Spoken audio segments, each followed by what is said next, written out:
If the terminal speed of a sphere of gold density 19.5 kg per meter cube is 0.2, in a viscous liquid of density 1.5 kg per meter cube, find the terminal speed of a sphere of silver of density this of same size in the same liquid.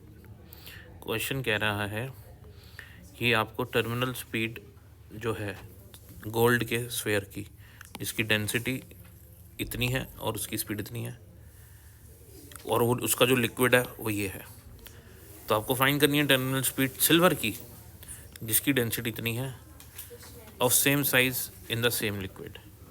तो gold और silver के दो आपके पास अलग अलग sphere हैं, आपको gold की टर्मिनल आपको स्पीड दी हुई है, टर्मिनल स्पीड, गोल्ड की डेंसिटी भी दी हुई है ना, और जिस लिक्विड में गोल्ड जा रहा है उसकी भी डेंसिटी दी हुई है।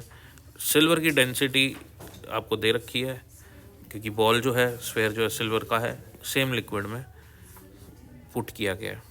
और टर्मिनल वेलोसिटी या स्पीड का जो फॉर्मूला होता है 2/9r² g/eta into rho minus sigma. R यहाँ पे रेडियस है स्फेयर की, ईटा विस्कोसिटी है, g acceleration due to gravity है, रो आपका जो सॉलिड है उसकी डेंसिटी है, और सिग्मा जिसमें आपका सॉलिड पुट किया गया जिस लिक्विड में उसकी डेंसिटी है। तो सॉलिड की डेंसिटी माइनस लिक्विड की डेंसिटी। यहाँ से इस कंडीशन में, पर्टिकुलर कंडीशन में आप देख सकते हो कि साइज़ सेम है, मीडियम सेम है, जी भी सेम है, 2/9 तो ऑलरेडी कांस्टेंट है, तो ये सभी कुछ कांस्टेंट हो गए इस सिचुएशन में, बट ये दोनों चीज़ें अलग हैं। तो जो टर्मिनल वेलोसिटी है वो रो माइनस सिग्मा के प्रोपोर्शनल है। रो एक बार हमारा रो गोल्ड है और लिक्विड तो सिग्मा ही है, दूसरी बार हमारा रो वो सिल्वर के लिए है डेंसिटी, क्योंकि बॉल सिल्वर की है, और दूसरे केस में लिक्विड सेम लिक्विड में डाला गया।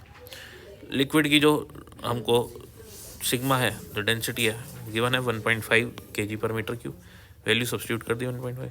गोल्ड और सिल्वर की भी गिवन है 19.5, 10.5, और टर्मिनल वेलोसिटी फर्स्ट केस में गोल्ड की हमको गिवन है 0.2 हमको गिवन है मीटर पर सेकेंड में।